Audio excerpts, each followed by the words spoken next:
TV Imaculada, o Evangelho em primeiro lugar.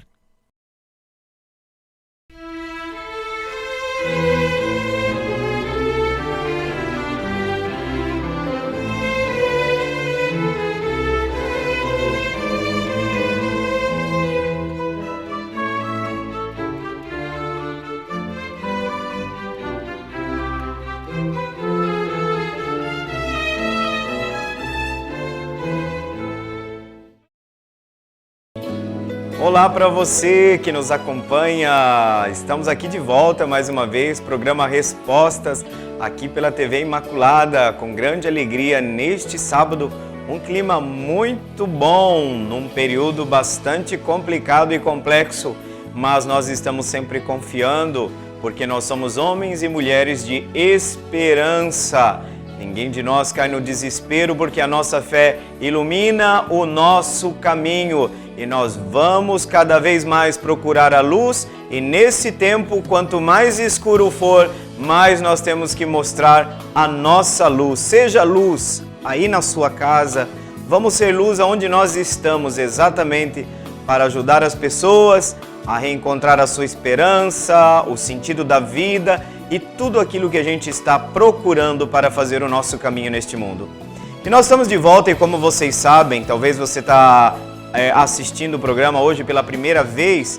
Como funciona o programa Respostas? Nós temos 3 blocos. O primeiro é um bloco temático, onde nós vamos escolher um tema relacionado com a fé e vamos usar um texto da tradição da nossa igreja, do Concílio Vaticano II, pelo menos é esse o texto que nós estamos usando agora, de um documento desse concílio onde toda a igreja se reuniu, toda a igreja do mundo todo, de 1963 a 1965, para refletir temas muito importantes para os discípulos de Jesus que adentram a barca da igreja, que adentra no novo milênio. Então nós estamos aqui, 3 papas disseram, também na Porta da Fé, Papa Bento XVI, citando seu predecessor, aliás, seu predecessor, né? O Papa João Paulo II, e que disse que o Concílio Vaticano II é uma bússola para a igreja que adentra no novo milênio. Então, muito bem, nós já vamos colocar à disposição de vocês. E qual tema nós estamos tratando? Exatamente, nós estamos falando que no primeiro bloco refletimos em torno de um tema que nos ilumina alguma questão da fé. E depois, no segundo e terceiro bloco, nós vamos responder as perguntas que vocês nos enviam. E o nosso programa, como vocês estão vendo aí, é todo sábado, a partir das 10 horas, das 10 às 11. Que bom que você está conosco. E hoje nós vamos continuar a reflexão, nós estamos indo para o 4º capítulo desse documento que é muito importante. É a consciência da igreja falando no novo milênio, o documento Lumen Gentium. Padre, o que quer dizer esse documento? O que quer dizer essa frase? Do latim, luz dos povos, porque o documento começa dizendo que Cristo é a luz dos povos. E como acontece de maneira muito comum na denominação dos documentos da igreja, as 2 primeiras palavras em latim se tornam o nome do documento. Por isso, Lumen Gentium, Cristo é a luz dos povos. Mas atenção que esse documento reflete sobre o mistério da igreja.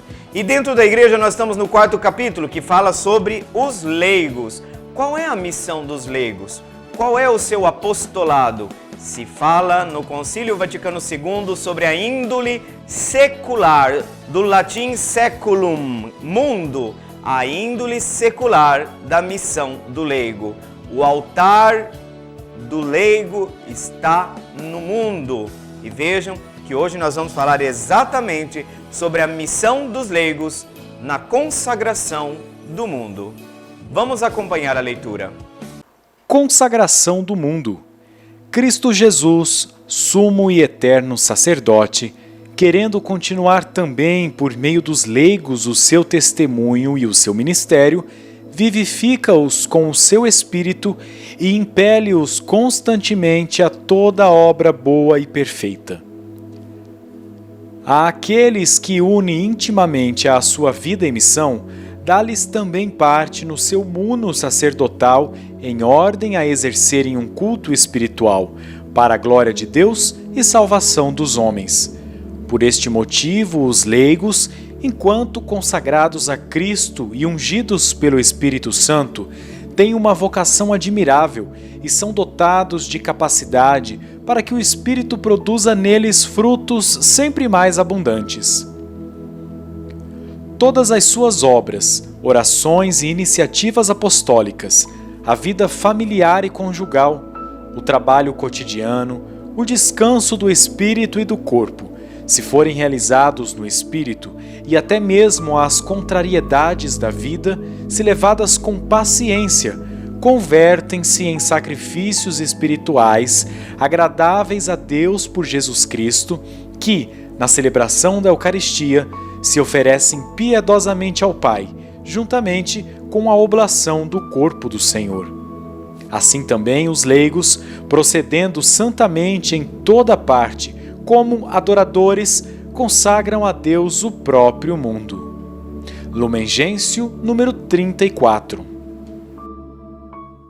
Como você pode perceber, nós temos aqui nesta página do concílio, nesse documento da Lumen Gentium, no capítulo 4, aquilo que fala sobre a missão essencial do leigo. Nós normalmente, quando pensamos no cristão leigo, nós pensamos ele na igreja. E dentro da igreja, parece-me que o leigo, se ele não estiver ali próximo do altar com o jalequinho branco, ele é menos leigo. Uma ideia completamente equivocada segundo o Concílio Vaticano II. É óbvio que os ministérios leigos, o auxílio dos leigos dentro das ações celebrativas, dentro das nossas igrejas, é um lugar muito importante. E o que seria de nós sem esses cristãos auxiliando dentro das nossas comunidades? Porém, ali não é o campo preferencial da missão do leigo. Exatamente. Isso nos disse o concílio, e pela inspiração do concílio, depois nós tivemos um sínodo dos bispos reunidos em Roma, que saiu inclusive um documento, Christi Fidelis Laity, que fala sobre os cristãos leigos, um documento assinado pelo Papa João Paulo II. E de lá para cá, o concílio por diversas vezes inspirou muitos documentos que saíram na igreja para o resgate, vou dizer isso assim para você, de maneira muito clara, para o resgate da cidadania do leigo dentro da igreja. Por que esse resgate? Porque por muito tempo nós tivemos uma igreja profundamente centrada na hierarquia, de modo que antes do concílio, se a gente perguntasse quem é o leigo, a resposta que nós tínhamos era uma resposta negativa. Qual que era essa resposta? Leigo é aquele que não faz parte do clero. Você disse o que o leigo não é, mas e o que o leigo é? Então a Christi Fidelis Laetis, inspirada no Concílio Vaticano II, abre as portas da igreja para a cidadania do leigo, de modo que agora ele não passa a ser definido como aquilo que ele não é. Mas quem é o leigo? Qual é a sua missão? Qual o seu apostolado? E de fato, o Concílio Vaticano II fala exatamente isso, usa esse termo, apostolado dos leigos. Os leigos também são apóstolo. A missão apostólica da igreja, da missão apostólica da igreja, participam também os leigos. E vocês podem perceber que eu estava falando para o Fábio no intervalo que esse documento eleva bastante a autoestima dos cristãos leigos, né? Vejam que coisa linda, continuam também por meio dos leigos, Jesus Cristo, o sumo e eterno sacerdote. Também os leigos participam do sacerdócio de Cristo, de uma maneira distinta do sacerdócio ordenado, e esta distinção é essencial, como diz o próprio concílio, mas também os leigos continuam a presença e a missão de Cristo no mundo, através do seu testemunho, o ministério, o Espírito vivifica a ação dos leigos e impele-os constantemente a toda boa obra. Vejam, vocês são morada do Espírito. A maioria de vocês que eu estou me dirigindo nesse momento são leigos, né? Então vocês têm o Espírito de Deus que conduz vocês a toda boa obra. Olha que coisa bonita, vocês têm o Espírito Santo por causa desse apostolado, porque Cristo quer continuar na sua igreja e no mundo também, atenção, também por meio dos leigos, né? Aqueles que unem intimamente a sua vida e a sua missão. Olha, Cristo une cada leigo, porque pelo batismo nós estamos unidos à vida de Cristo. O mistério pascal continua já no nosso batismo, começa a agir como um dinamismo que vai se plenificando neste mundo. Então o Senhor quer cada leigo unido intimamente, esse é o termo que está no documento, é uma união íntima. Dá-lhes também a atenção, parte no seu munus sacerdotal. Não sou eu, não é Padre Adriano que está dizendo, não. É o concílio, que também os leigos recebem parte do munus sacerdotal de Cristo. Por quê? Porque tudo aquilo que você faz, a educação dos filhos, o trabalho, você viver como um homem e uma mulher dignos, não enganar os outros, no trabalho não tentar passar a perna nos outros, todo o sacrifício que você faz é como hóstia. O próprio concílio fala, os leigos também são chamados, na sua dimensão de participação no munus sacerdotal de Cristo, a oferecer todos os sacrifícios diários para viver na justiça, para viver na bondade, para ser justo, para não mentir, para não trair. Tudo isso é oferta agradável a Deus. Então, também os leigos participam do munus sacerdotal de Cristo. De uma maneira, aquilo que nós chamamos de sacerdócio comum dos fiéis, tá? Distinto do sacerdócio ministerial e ordenado. Nós já falamos sobre isso aqui no programa, né?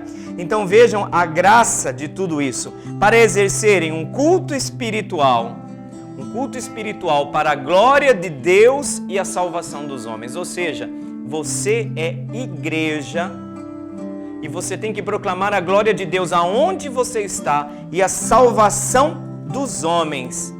Ali onde você está, onde você exerce o seu ministério, a sua vida, a sua missão.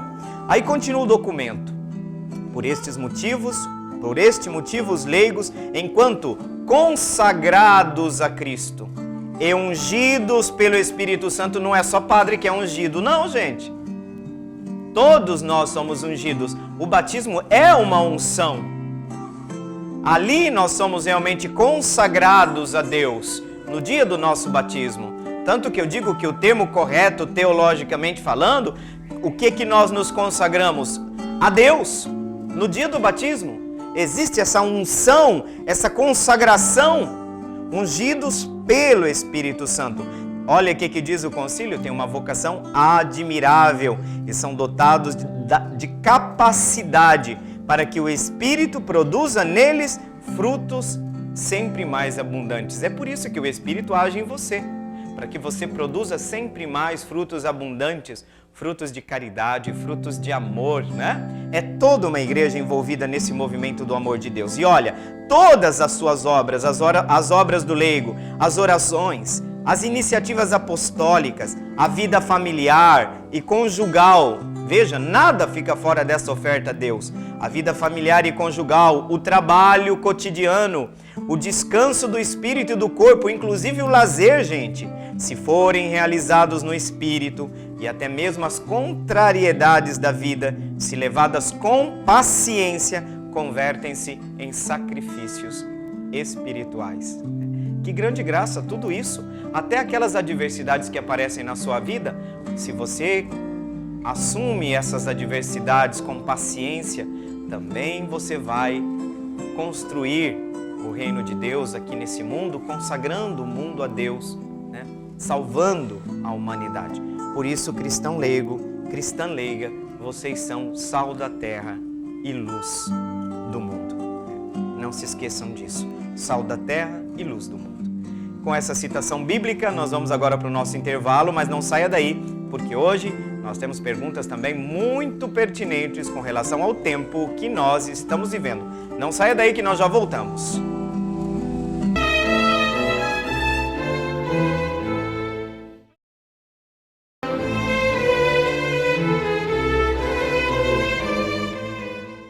Estamos de volta, programa Respostas, no segundo bloco de hoje. E nós vamos lembrar para vocês que a sua pergunta você pode nos mandar. Nós colocamos à disposição aí de vocês também na tela o número do telefone 3349-1015 ou também pelo celular, o WhatsApp, você pode enviar mensagem 99347-0532. Então eu me lembro que no final do programa passado nós tivemos também aquele problema técnico que foi logo resolvido e nós falávamos exatamente da angústia, né, de uma pessoa que tinha se dirigido ao programa para dizer que quando ele ligou por acaso a TV nesse programa da TV Imaculada, que ele encontrou luz, encontrou esperança. Depois também essa mesma pessoa enviou mensagem de gratidão. E eu gostaria de dizer uma frase que ela é simples, mas diz muita coisa. Estamos juntos, né? Estamos juntos, como diz os jovens.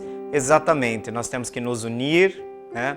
Nós temos que nos animar reciprocamente, né? Paulo dizia, aqueles que estão fortes na fé sustentem os fracos, né? Os fracos na fé.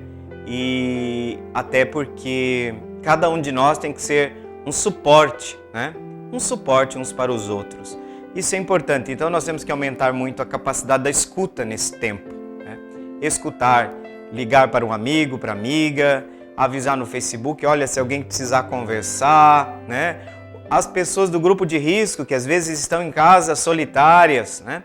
Dar nosso tempo, mais tempo para ouvir as pessoas, para acompanhar o drama existencial que cada pessoa está vivendo nesse momento. O clima de medo, a ansiedade que cresceu bastante. Eu acho muito bonito as inúmeras iniciativas que a gente presencia, né? Inclusive de colegas meus, psicólogos e psicólogas, dizendo, olha, eu posso fazer uma escuta solidária, né? Claro que não é um momento terapêutico, mas ajuda muito, né? A chamada escuta solidária. E nós estamos precisando muito disso. Então, nós estamos aqui para ser um programa que traz esperança para vocês, né? Para todos nós. E nós vamos começar o segundo bloco exatamente com perguntas que dizem respeito ao contexto que nós estamos vivendo, né? Esse contexto desta pandemia que tanto tem assustado nossas famílias, as pessoas que nós amamos. E de fato, nós tivemos ontem uma notícia que nos deixou bastante preocupados, porque me parece que aquele relaxamento do isolamento social já começa a aparecer, né? Num crescimento considerável. Em 24 horas nós tivemos 27 casos confirmados de contágio. É claro, temos que considerar também que aumentaram muito. Eu tenho assistido praticamente todos os dias as lives do secretário de Estado e tem aumentado muito da parte da Secretaria de Estado os exames, né, que saem de maneira veloz cada vez mais, né? O drive-thru, que agora vai passar também os exames feitos do carro, que você pode fazer em Dourados, também em Três Lagoas. Então cresceu muito o número de pessoas que estão fazendo o exame. Isso é bom porque identificando os contaminados, nós o isolamos, então esse processo de transmissão é mais ou menos acompanhado. O que preocupa o Estado e todos nós é que já se passou o contágio para o chamado contágio comunitário, ou seja, nós não sabemos, ele já está internamente, o vírus rodando entre nós, e nós não somos mais capazes de identificar a sua origem. Por exemplo, o contato com uma pessoa contaminada ou com uma pessoa que chegou de viagem, então isso já não é mais possível. Então eu diria sempre, se a gente pode, seria muito bom ficarmos em casa, tá? Esse é um conselho que eu tenho sempre dito. É um conselho apartidário, apolítico, é uma questão de obediência às autoridades sanitárias que no mundo todo e também em nosso país nos pedem nesse momento, este que para muitos é um sacrifício, mas é um sacrifício que com certeza vai repercutir positivamente lá na frente, porque quanto mais nós nos descuidarmos agora, se não cuidarmos lá na frente, e existem previsões, infelizmente, não muito animadoras, aí nós vamos ter que fechar lá na frente. E aí os danos, que nós já sabemos que essas consequências não tem como, né? Elas virão, elas vêm. Consequências de ordem psicológica, econômica, né? Mas nós não vamos perder a esperança não, então se cuide. E veja que a pergunta da Antônia, lá do Jockey Club, vem nesse sentido. Ela pergunta, neste tempo difícil, como devo meditar a palavra e fazer minha comunhão espiritual da melhor maneira possível? Pode nos dar uma dica? Gente, veja, nós temos que alimentar a nossa espiritualidade. Nós temos que alimentar a nossa fé, sobretudo nesse tempo. Vocês sabem que até pouco tempo atrás as igrejas estavam fechadas. Mas os pastores da igreja, numa preocupação muito grande, aquilo que Papa Francisco nos pede, tem que ter o cheiro das ovelhas. Como que aconteceu? Nós percebemos assim uma infinidade de lives desses padres fazendo com a transmissão da Santa Missa e tudo aquilo que a igreja como mãe está demonstrando, se esforçando para mostrar para o povo que nós estamos próximos. Mas atenção, é bom que nós tenhamos essa consciência. Nós estamos numa situação excepcional.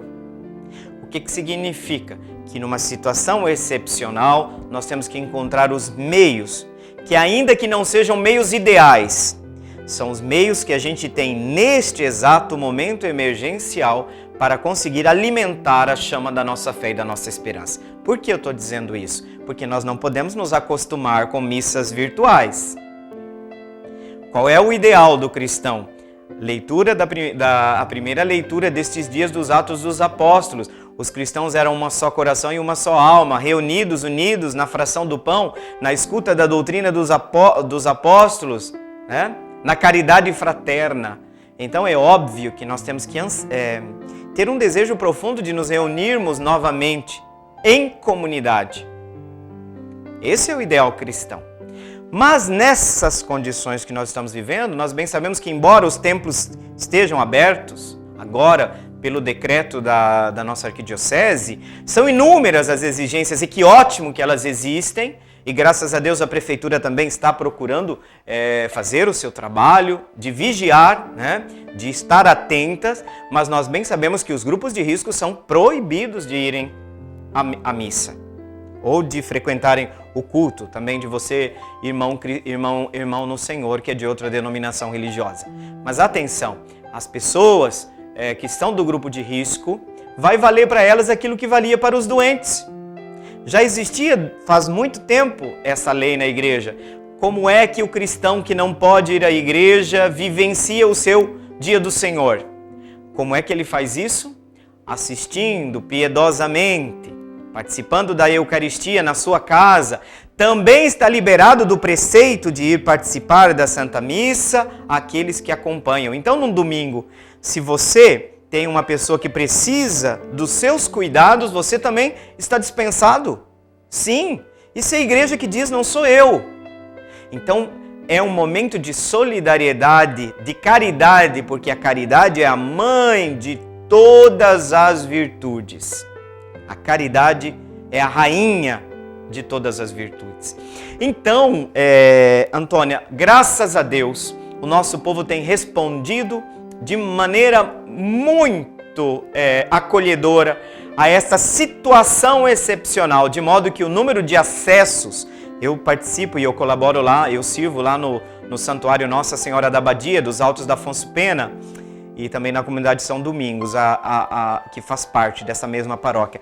E o número de pessoas que estão participando cresceu muito, das pessoas que estão fazendo a comunhão espiritual. Então a comunhão espiritual é esta graça que Deus nos dá, tá? De vir ao nosso encontro, não através das sagradas espécies do corpo e sangue do Senhor, tá? Mas através de uma comunhão do Espírito, uma comunhão de almas, vamos assim dizer. Porque Jesus disse, onde 2 ou mais, onde 2 ou 3 estiverem reunidos em meu nome, eu estou ali no meio deles. E se Jesus está no meio, significa que eu também lá na minha igreja doméstica posso estabelecer este vínculo, esta intimidade. Então o que a igreja pede? Primeiro, você faça essa comunhão espiritual, buscando aquela oração inspirada na oração de Santo Afonso. O Papa Francisco mudou um pouquinho a oração, mas ela ficou muito bela. Onde você deseja ardentemente poder comungar sacramentalmente do corpo do Senhor. E aí você faz essa oração e essa predisposição, é como se o Senhor visitasse a intimidade do seu ser. Como o Senhor viesse ao seu encontro. Então é um momento de silêncio, é um momento de compenetração, é um momento de experimentar a graça da comunhão espiritual. Então o que você tem que fazer? Primeiro, a preparação anterior à comunhão espiritual. Claro, renúncia digamos assim, ao pecado, ao egoísmo. Faça isso sempre pedindo perdão, um ato penitencial, um ato de contrição, disposto também, se trata de que você tem um pecado um pouquinho aí mais, né, que feriu um pouco mais a sua amizade, a sua comunhão com o Senhor, que logo que eu poder confessar, eu procurar o sacerdote, tá? Logo que eu poder confessar. Mas, enquanto isso, você se distancia do mal, demonstra esse seu propósito de caminhar na luz da lei do Senhor, na lei do amor, da fé, né? Então é isso, essa predisposição pede de nós essa preparação antecipada, que você vai fazer sobretudo com a escuta da palavra, porque a primeira parte da missa é, Antônia, mesa da palavra. Por que mesa? Mesa do pão da palavra, porque você também vai fazer comunhão com a palavra de Deus. Cristo está presente também na sua palavra. Isso está lá no número 7 da Sacrosanto Concilium, documento que fala sobre a liturgia, lá no concílio. As presenças, plural, de Cristo. Cristo está presente também na sua palavra, né? Na sua palavra. E outra coisa que eu diria para você alimentar a sua espiritualidade, então, participar piedosamente da transmissão da Santa Missa, como se você estivesse na igreja praticamente. Se você quiser, você pode até, Antônia, ajoelhar na hora da consagração, tá? Faça todos esses gestos em que você demonstra essa comunhão com o Senhor, tá? Então faça esse momento. E tem uma outra coisa também que é importante, que você pode fazer aí na sua casa, na igreja doméstica. Você sabe que a igreja todo dia propõe para a liturgia da palavra um evangelho do dia. Eu chamo de evangelho do dia.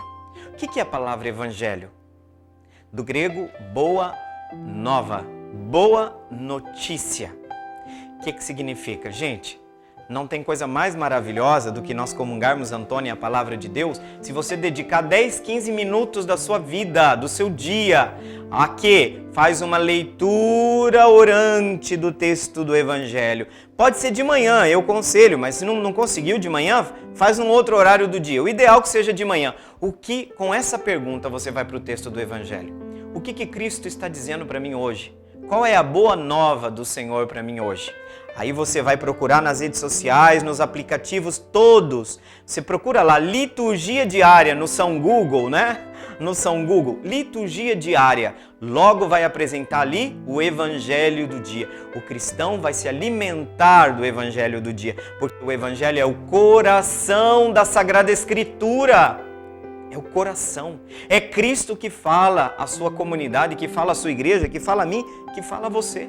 Tá? Então faça a meditação. Como que é essa leitura meditada? Você entra no texto, você tenta perceber os sentimentos de Jesus, quais são as palavras de Jesus, quais são os gestos de Jesus, quais são os interlocutores de Jesus, e aí você começa a entrar no texto. Se imagina você no lugar de determinados personagens daquela cena bíblica, tá?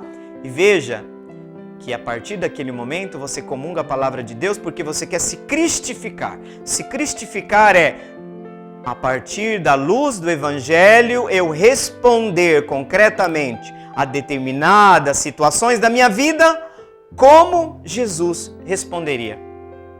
Você gosta? Eu não sei se vocês gostam, muitos de vocês mais jovens não vão conhecer aquela música de Padre Zezinho, amar como Jesus amou, né? Sentir como Jesus sentia, viver como Jesus viveu, amar como Jesus amava. Então, Antônia, você pode fazer, Padre, mas se o Evangelho está dentro da missa, então faça a meditação. Se você quer estender isso, faça a meditação do Evangelho do dia num outro momento, tá? Agora, o que é importante? Que nessa comunhão, Antônia, espiritual, tenha o seu desejo profundo do coração de fazer essa comunhão com o Senhor, tá? E comunhão também com a igreja. Mas eu vou repetir isso para que ninguém me interprete mal. Nós não estamos diante de uma situação ideal, tá? Mas não tem problema nenhum, porque o Senhor fala que até mesmo na intimidade do nosso quarto, quando ele estava falando dos recados lá para os fariseus que gostam de rezar publicamente nas praças, e ele fala que já receberam sua recompensa porque estão procurando aparecer. Vai lá, você, na intimidade do seu quarto, reza ao Pai, e o Pai que sabe daquilo que está escondido vai escutar a sua prece. Então o Senhor também está presente lá na intimidade do nosso quarto. Quando caem as nossas lágrimas, o Senhor não é indiferente a isso. De forma alguma. O Senhor está sempre presente. Onde está um cristão, está Cristo. Nós podemos dizer assim, concretamente isso acontece na nossa vida. Onde está um cristão, está o Cristo. Então, nesse sentido, Antônia, a comunhão espiritual ajuda muito nesse tempo, tá? Muito bem, gente, chegamos ao final desse segundo bloco e nós vamos agora para o nosso intervalo. Obrigado, Antônia, pela sua participação, mas não saia daí porque nós já voltamos. Até mais!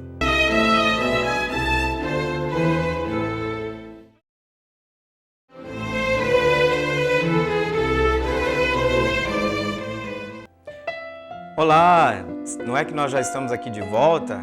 Dou esse novo olá para você, vai que você começou a participar do programa agora, né? Seja muito bem-vindo, bem-vinda.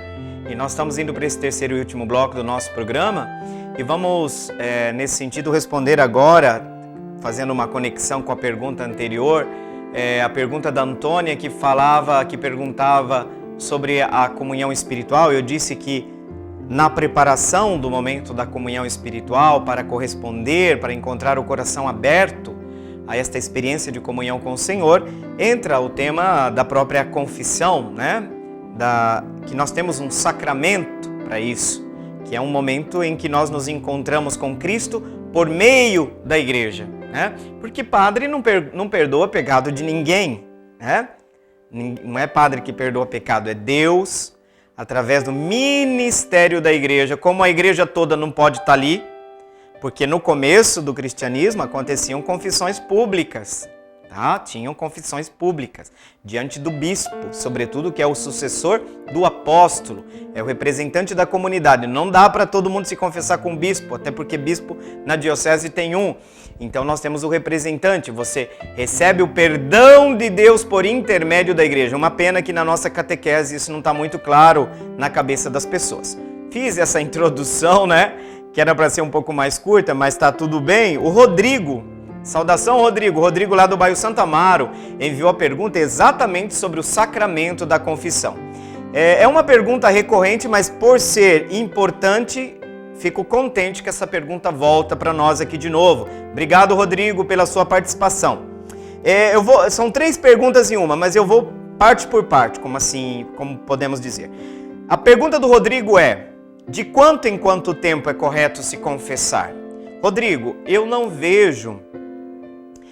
procuro não fazer uma cronologia, tá?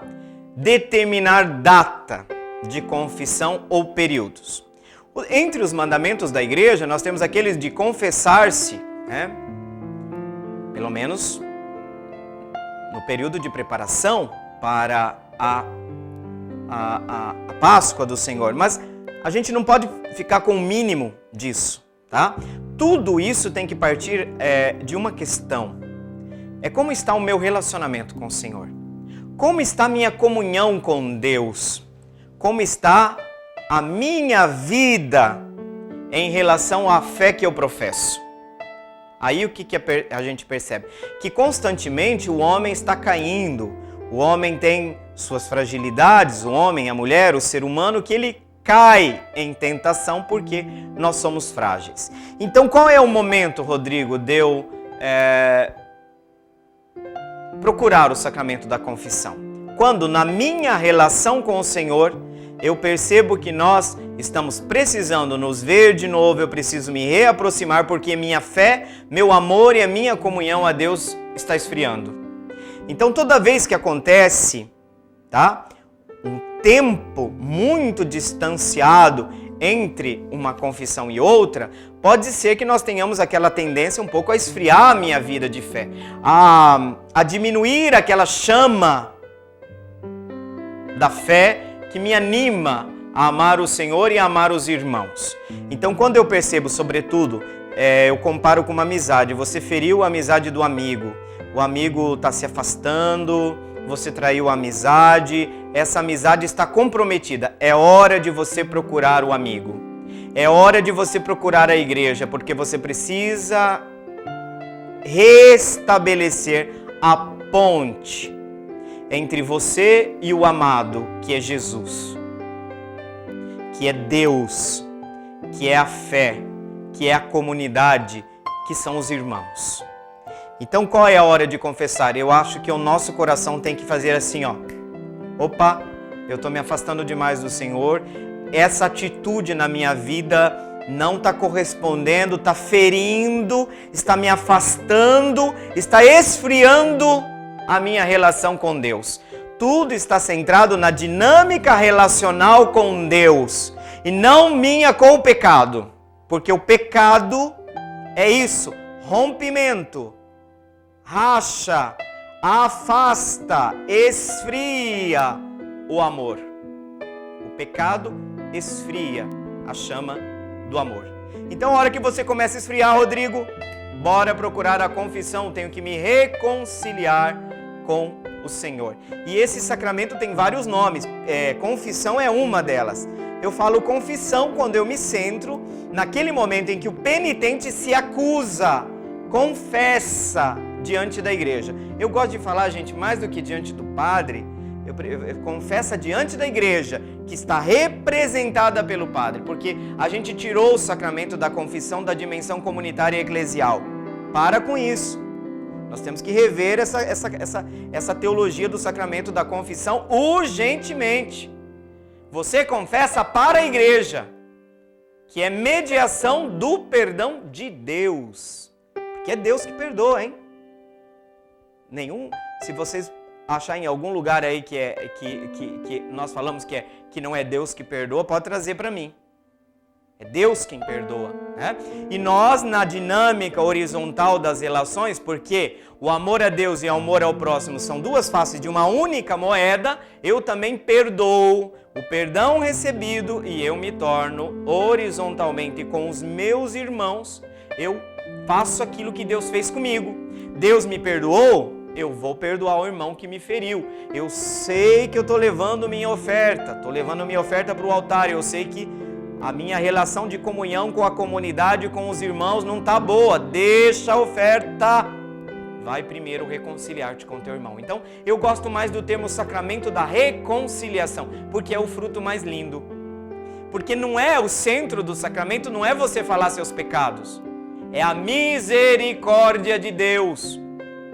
Esse é o centro do sacramento da confissão. A misericórdia de Deus, não a sua lista de pecado, porque parece que tem penitente que vem assim com ânsia de ter uma lista enorme para impressionar, não sei, o padre. Não é isso. O centro do sacramento é a misericórdia de Deus que reencontra o coração ferido.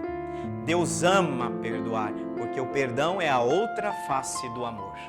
O perdão é a outra face do amor. Deus ama perdoar. Dizia Papa Francisco no início do seu pontificado, Deus não se cansa de perdoar, porque o perdão é exercício do seu amor que cura.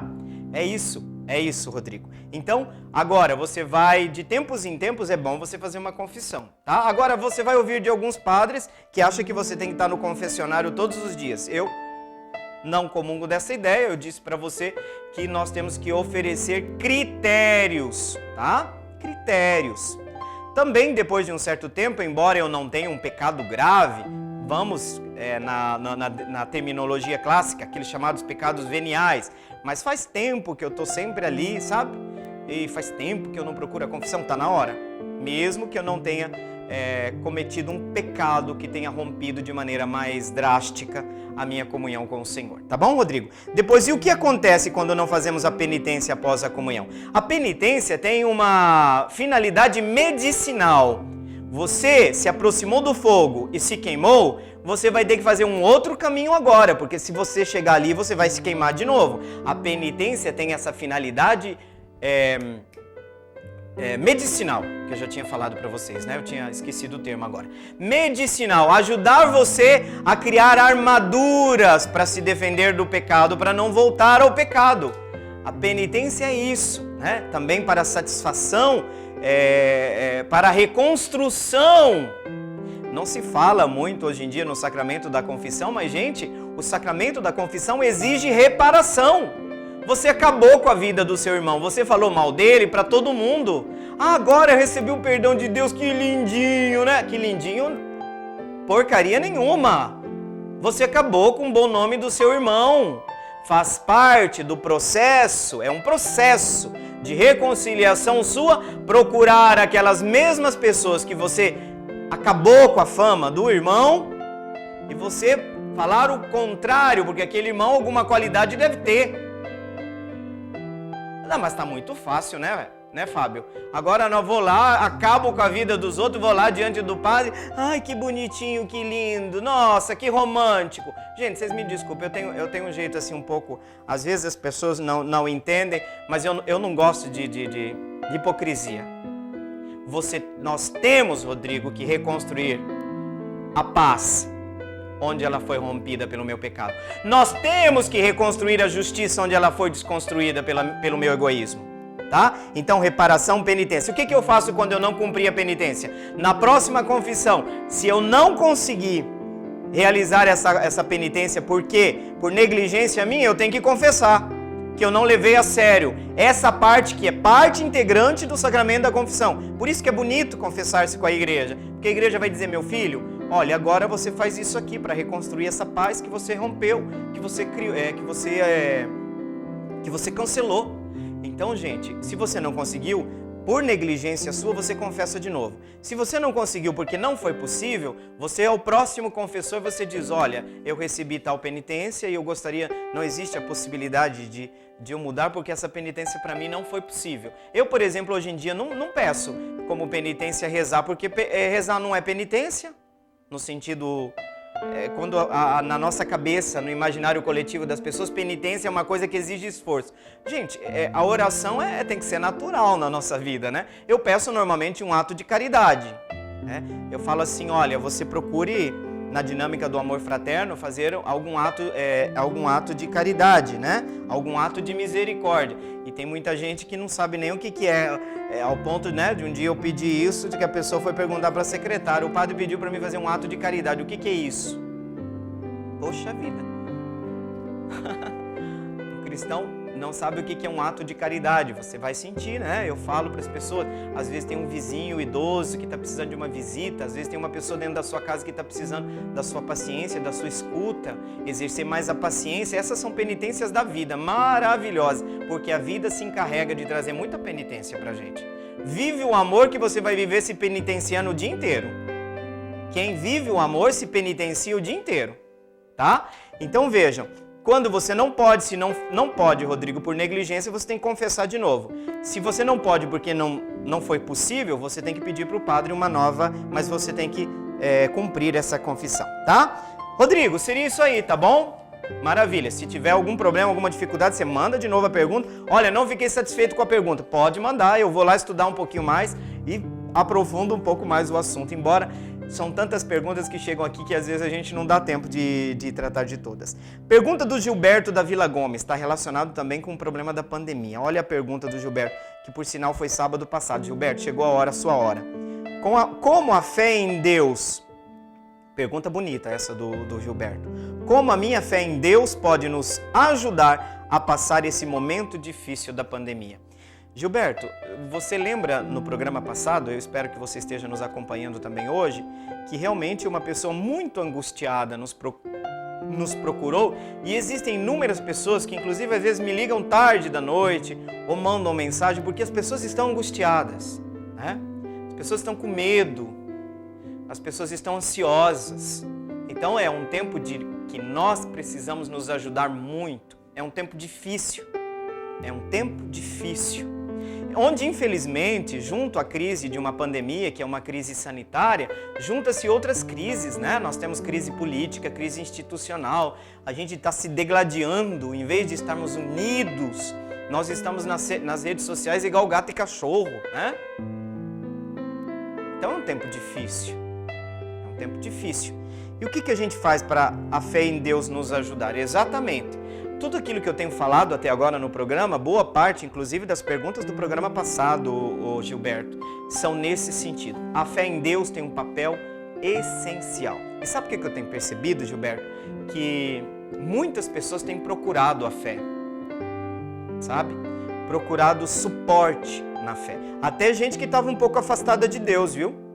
Eu tenho amigos que fazia tempo que eu percebia eles bastante hostis aos argumentos religiosos, me escrevendo, perguntando onde tinha uma live de uma missa que queria participar. Então tem muitas pessoas que diante desse momento estão procurando se agarrar em alguma tábua, né?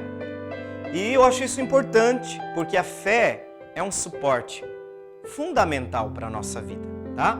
E o que você faz para a fé nos ajudar num tempo difícil? Você procura entrar na dinâmica relacional com Deus e procurar em Deus o quê? O significado, o sentido, para que você possa viver esse momento também como um momento de graça. Como assim, padre?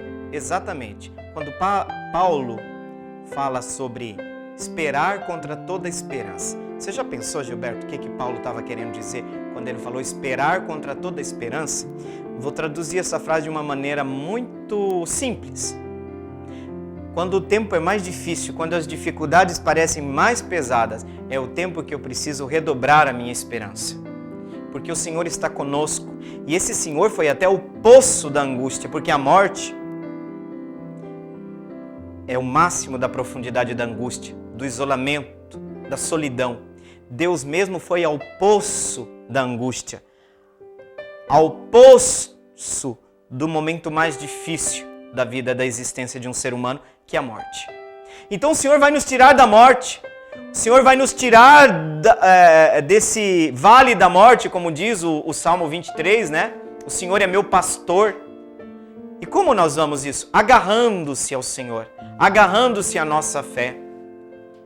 Então é um momento de redobrar nossa proximidade com a palavra de Deus, procurar ouvir aqueles pregadores que têm um discurso não apocalíptico, porque tem gente, pelo amor de Deus, que no lugar de você ouvir e você sair animado, você vai mais pro poço.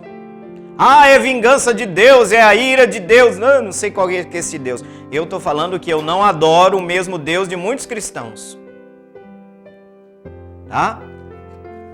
Não vamos entrar nisso agora, porque vai dar pano para manga e nós já estamos no final do programa. Mas eu tenho que dizer, esse Deus que ilumina a nossa vida, esse Deus bom pastor, trazer esse Deus que mesmo que eu não compreenda, minha razão não consegue abarcar a complexidade do momento, eu continuo confiando, tá? E não tem problema não, Gilberto, que às vezes nossa oração é meu Deus, por que me abandonaste? Até o Filho de Deus fez isso.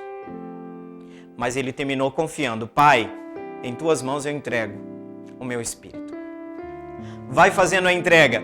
Eu termino dizendo uma coisa, Gilberto, faz tudo o que você pode, como se tudo dependesse de você. Recorre a Deus, a fé e a oração, como tudo se dependesse de Deus. E de fato, em última instância, é nele que nós vamos ter um dia um entendimento de tudo.